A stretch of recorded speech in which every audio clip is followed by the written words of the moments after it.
2 minutes pour comprendre aujourd'hui le PSA. Alors, je suis avec Yann Nozillet. Yann Nozillet, vous êtes urologue à l'hôpital Foch, vous êtes aussi professeur d'urologie à l'université de Versailles et vous êtes membre de l'AFU, l'Association française d'urologie.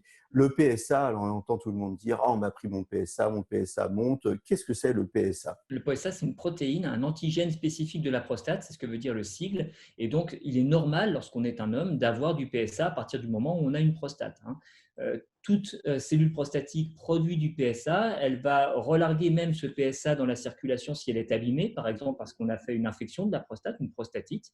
Et chose importante, et c'est tout l'intérêt de son dosage, c'est que le cancer de la prostate produit plus de PSA que les cellules normales. Et donc, lorsque le PSA augmente de manière régulière et prolongée dans le temps, c'est probablement à cause d'un cancer. Et donc là, il faut vraiment diagnostiquer, consulter. C'est probablement à cause d'un cancer, mais ce n'est pas systématiquement à cause d'un cancer, on est bien d'accord.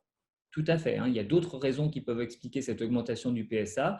Et donc, avant toute chose, il faut confirmer l'élévation avec éventuellement un deuxième dosage, faire un examen clinique, le toucher rectal, qui permet d'examiner la prostate, éventuellement complété par une IRM. Et seulement si on a des arguments au toucher rectal ou à l'IRM pour penser qu'il existe un cancer, alors on va jusqu'à la biopsie de prostate pour en avoir le cœur net.